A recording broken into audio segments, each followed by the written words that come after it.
Johnny Dollar. Well, at long last. What? I say it's high time. It is, huh? Well, isn't it? I don't know. High time for what? High time you answered that phone. And listen, Well? this is Jimmy Bartell. Oh, Jimmy. You know, over here at Mono Guarantee Insurance. Of course I know. How are you? Well, what happened to you, Johnny? Where have you been? I've been trying to reach you for about 4 weeks now. Didn't you try my call service? Yeah, I tried you.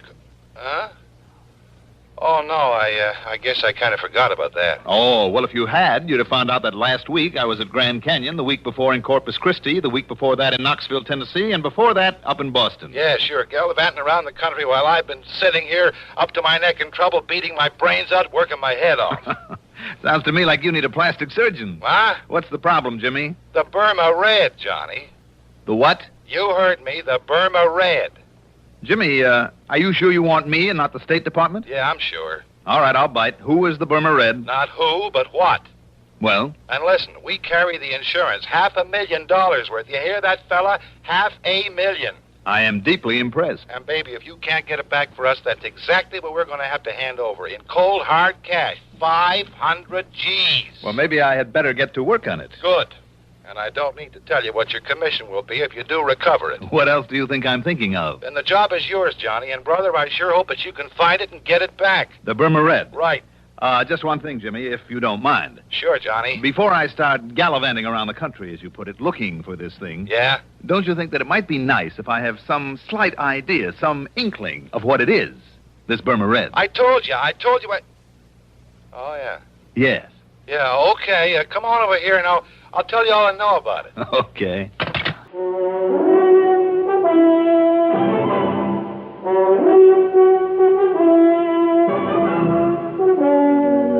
The CBS Radio Network brings you Mandel Kramer in the exciting adventures of the man with the action-packed expense account, America's fabulous freelance insurance investigator, yours truly, Johnny Dollar.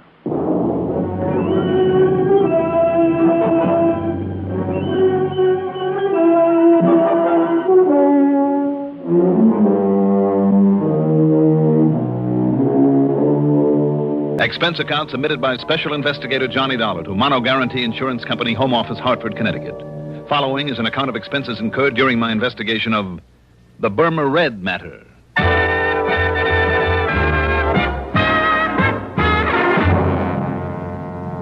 Expense account item 1. $1.20 for a cab from my apartment to Jimmy Bartell's office in the Spear Building down on the square. Jimmy's specialty, incidentally, is property insurance, especially where fine artwork is concerned. And in this case... Yeah, Johnny, 4 solid weeks I buzzed that phone of yours, and what I thought of you for not being there to answer it wouldn't be fit to print. All right, I'm here now, so stop bellyaching. But maybe you're too late, fella. He's already gotten out of country with it. The Burma Red. That's right, the Burma Red. Which is what? I told you, Johnny, it's... Oh, yeah, that's right, I didn't. Now, listen. I'm listening.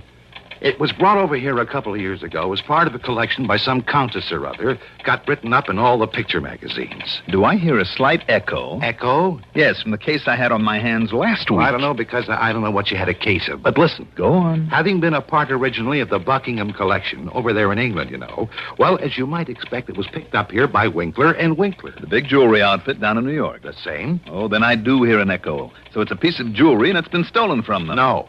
The same as the Otara's necklace I recovered last week. No again. For Northeast indemnity. No?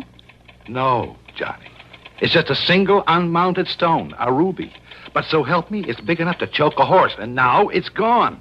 When did you say it was stolen from them? I didn't, because it wasn't. They'd sold it to that wealthy old Mrs. Harvey Larriman Brittingham. Lives out in the edge of town. Oh, I see. But 4 weeks ago, somebody neatly chiseled open her wall safe and walked off with it. Chiseled? Okay, blew it. What's the difference? Plenty. Knowing a safecracker's method can help a lot in pinning him down. No, the police think they know who did it, all right. Well, what do you need me for? To get that stone back. But if they already know who did it... But they couldn't prove it. Sure, the modus operandi, the way the safe was blown, it pointed straight to him and nobody else. But also he was known to be here in town. Who? But they couldn't pin it on him. He had himself a perfect alibi. Who, Jimmy? So maybe it was rigged. They couldn't break it. Jimmy. But, Johnny, it had to be Oscar Mayfield. Mayfield? They held him as long as they could, went through everything he owns, checked out every contact he made while he was here in Hartford. And all that got him was nothing, and not very much of that. I'll say this. If Oscar Mayfield, the old master, made that heist... So what could they do but let him traipse merrily on back to New York, where he's been living lately? Look, Jimmy... But I figure, despite the police report on all the work they did, I figure that somehow Mayfield got away with that ruby. Jimmy, I'm inclined to think you may be right. I know Oscar Mayfield. He's clever. I've tangled with him before. And, come to think of it, he made a promise to me once. Mayfield made a promise? Mm-hmm. What was it, Johnny? That if I ever tried to interfere with him again... Yeah, well? He'd see to it that I had a very nice funeral.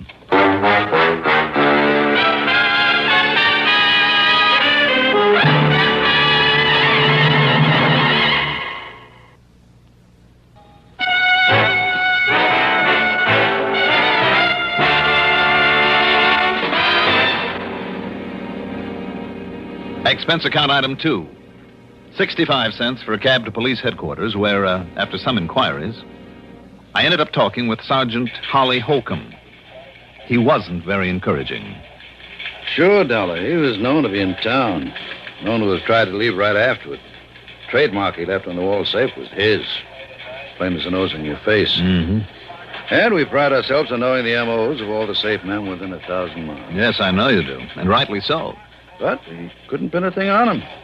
All the direct evidence we didn't have on him because of his alibi apparently checking out all the way, We simply couldn't hold him on nothing more than suspicion any longer. Yeah. Especially with that smart mouthpiece he dragged in. If he tried, he would have sued us from here to Kingdom Come. I mean, if you know Oscar Mayfield. Only too well, Sergeant. And you know what I mean. I suspect him just as much as you do. But sure we have something definite, some real tangible clue. Well, anyhow, he went back to New York. Have you notified the police down there? Sure I am. Lieutenant Singer at the 18th Precinct. And, isn't he an old friend of yours? Randy Singer? He certainly is. Well, I haven't heard a word from him, not in over a week now, so why don't you call him? Or better still, go down there and see him. See what goes. All right, Sergeant. Maybe I'll do that.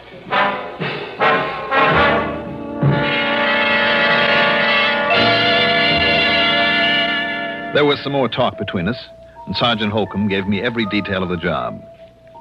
Told me what they'd found and what they'd done about it. And yes, all the completely unconfirmed evidence pointed straight to Oscar Mayfield. Unconfirmed and unconfirmable evidence because of the man's unshakable alibi.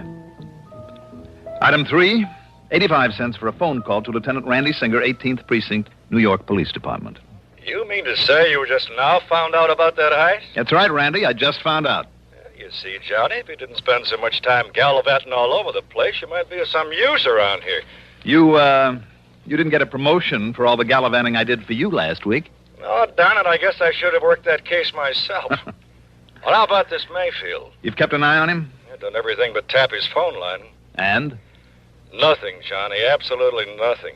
You just didn't get on this one soon enough. I know what you mean. Unless he's changed these last couple of years.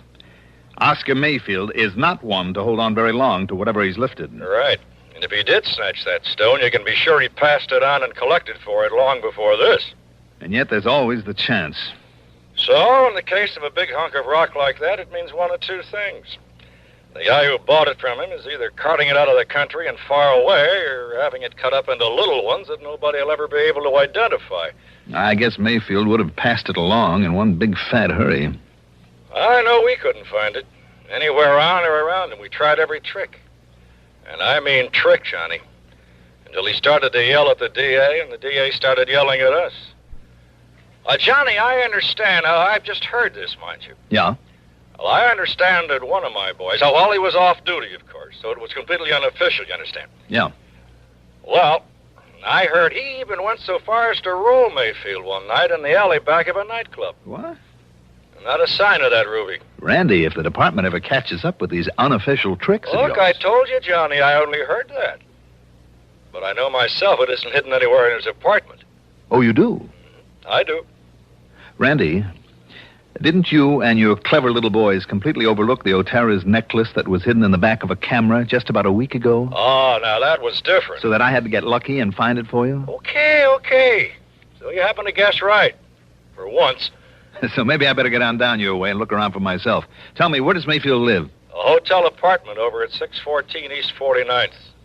The But it's no use, Johnny. Why? Just because he's always gotten rid of things quickly in the past? No. Or because you knuckleheads couldn't find the ruby? No, Johnny. You haven't been able to hold him on suspicion and make a real investigation? I mean because by the time you can get here, he won't be. All right, then I'll grab the first plane I can and...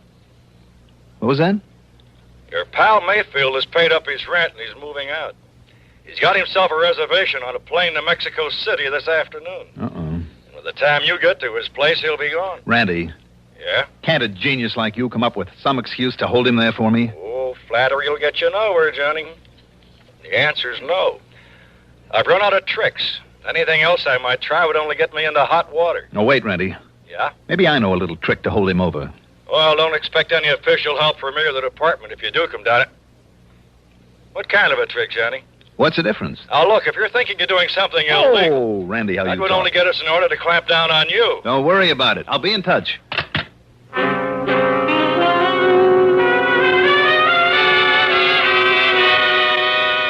Illegal? I don't know why, but I'd suddenly remembered that during my run-in with Mayfield a couple of years ago, there'd been talk about a man who was fencing his stuff. A man who had been only vaguely identified as Hugo. The last name had never come to light.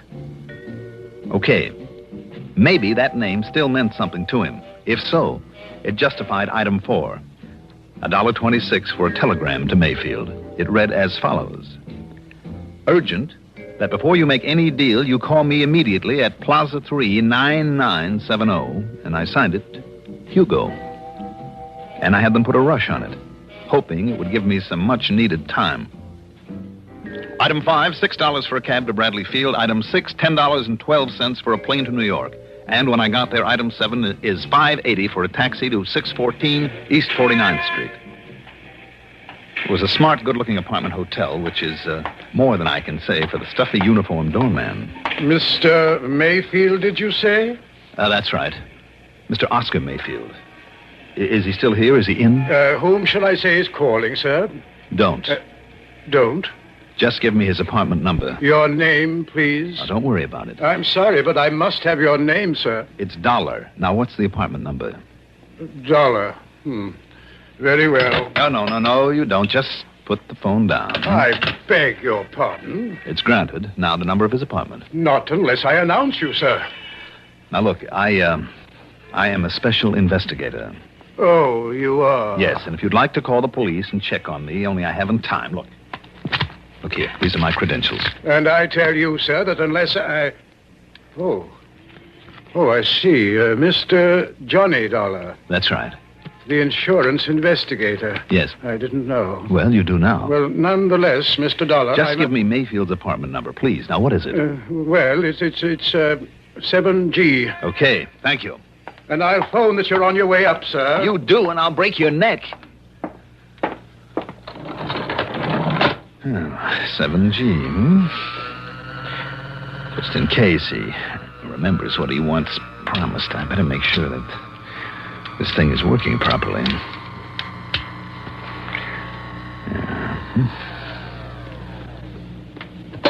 Here we are. Now, let's see. Oh, yes, 7A. 7... Oh, there. 7E, 7F, and 7G. Well, Mr. Mayfield, I hope you are still here. Mr. Mayfield? Mayfield? Doggone it, if he's already flown the coop. He left it wide open. Mr. Mayfield?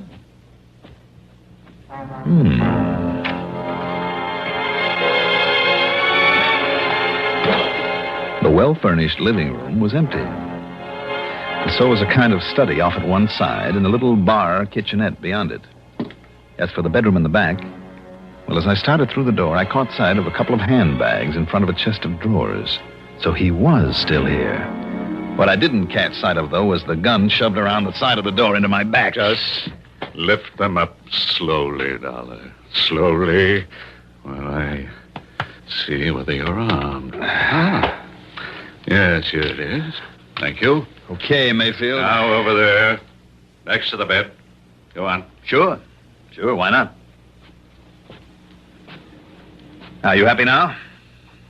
Dollar, I made you a promise once. It's kind of foolish of you, wasn't it? I'm going to keep that promise now. You going to pull off a shot in a place like this? This apartment is absolutely soundproof. One of the reasons I selected it. I see. Well, are you ready?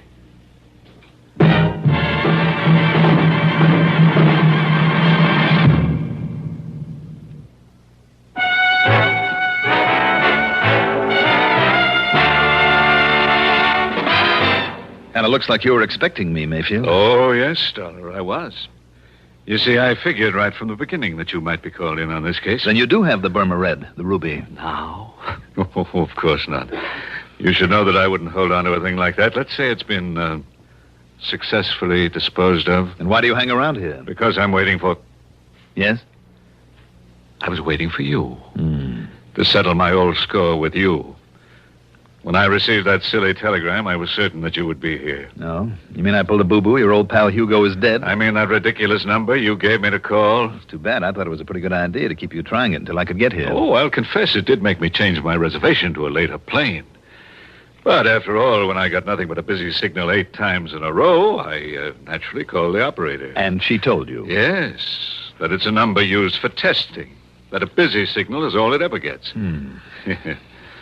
Obviously a trick, then. Worthy of you. So I waited for you. And when the doorman, following my explicit instructions, called me, told me you'd arrived, Oh, but I'm wasting time. What's more, I'm expecting someone else. So, Dollar, this is it. Expecting me, maybe? What? Randy. Just drop it right there, Mayfield. Gently now. All right, now dollars again. Now sit over there in that chair next to the window. All right, anything you say, Lieutenant. Oh, Randy, you're like the U.S. Marines. Here, you better keep this gun of his. You know, I'm just glad you got careless and left that front door open out there. I thought I heard a door close just before you made your dramatic entrance. But how come, Randy? What do you mean, how come? Well, from what you said on the phone... So what? I'm off duty. Any reason I shouldn't just kind of drop around for a visit? Oh, I'm glad you did. You know something, Johnny? What? So am I. Now, I'll probably hate myself in the morning for saying this, but I've waited a long time for a chance to return some of the favors you've done me over the years. That I've done you. Well, Mayfield? I'm afraid your so-called visit is completely pointless, Lieutenant. You must know very well that you won't find the ruby around here or anything to even remotely connect me with it. Do I need to, after the little party I walked in on? Yeah, that's right. Huh? You can stop smiling now. Oh, very well. Very well, if you insist on booking me for an alleged attack on Johnny Dollar with a, quote, deadly weapon, unquote. Let us go down to your station house and have done with it. This Grand Central Station? Shall we? Shall we go, Lieutenant? You just stay in that chair, Mayfield, while I... No, Randy. While I answer the door. Okay, but leave this one open so I can hear. Right. Yes? Yeesh, what a fancy layout this is. Who are you? You Oscar Mayfield? Well, who did you expect to find here? Santa Claus? Yeah, well, no. Look, Mr. Mayfield, you mind putting down a gun, huh? Not till I'm sure you're okay. Come inside. Yeah, sure. All right, now what's your name? Yeah, Rosie Gilliam. Look, you can frisk me. I'm clean. And that package? Well, you know, it's from the boss. It's from Hugo. It's what you've been waiting for. Oh, it's from Hugo, huh? Yeah, sure, honestly. He said I should deliver it and get a receipt, then maybe you'd hand me a fin or a tenner. Oh, he did, huh? Yeah. Maybe I better make sure that it's, whatever he was supposed to send over to me. Well, you think I'd meddle with it, maybe do myself out of these delivery jobs he gives me and pays me so good? You're on the level? Yeah, honest. If you hit it. Well, this contains what I think it does. By the way, where does Hugo hang out? Well, how should I know? All I know is he calls me now and then, meets me at some place, and gives me something I should deliver.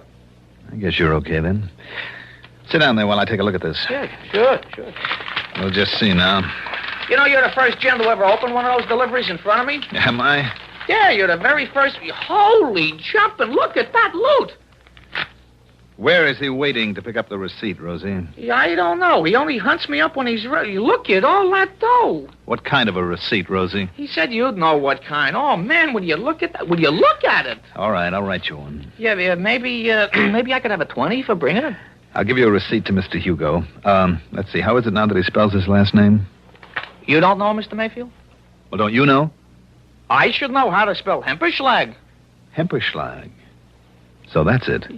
Hey, now, wait a minute. Listen, you are Mayfield, ain't you? All right, Randy. Randy who? Lieutenant Singer of the police. Come in, Randy. The police? Oh, no, I've been took. Mr. Hugo will kill me. No, Rosie, I don't think he'll ever get the chance. Just take it easy, Rosie. Oh, no, listen, cop, I was... We'll give you all the protection you need after we sign you in at headquarters. Rosie, whatever your name is, you hair-brained idiot. Just take it easy, Mayfield, and sit down. You too, Rosie. Well, now, look at all this beautiful money. Randy, unless I'm awfully wrong, it's payment to Mayfield for the ruby. And if you can locate a Hugo with the unlikely name of Hemperschlag, or maybe you'll save us the trouble, Mayfield. After all, now that we have his name, and who knows, if you talk, maybe the judge won't throw the whole book at you. Well?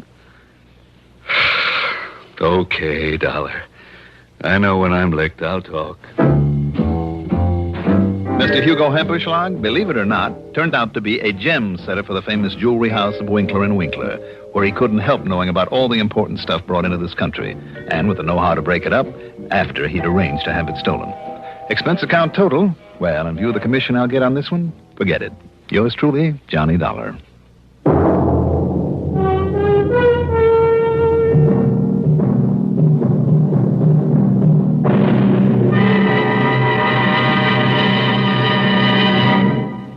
Now, here is our star to tell you about next week's story. Next week, I'll be back with a rather unusual story. Join us, won't you? Yours truly, Johnny Dollar. Yours truly, Johnny Dollar, is written by Jack Johnstone, produced and directed by Bruno Zerato Jr., music supervision by Ethel Huber, sound patterns by Joseph Cabibo. Johnny Dollar is played by Mandel Kramer. Also featured in our cast were Paul McGrath as Oscar Mayfield, Al Hodge as Lieutenant Randy Singer, Ivor Francis as Jimmy Bartell, Jack Grimes as Rosie, Santos Ortega as the Sergeant, Mercer McLeod as the Doorman. Be sure to join us next week, same time, same station, for another exciting story of yours truly, Johnny Dollar. This is Roger Foster speaking.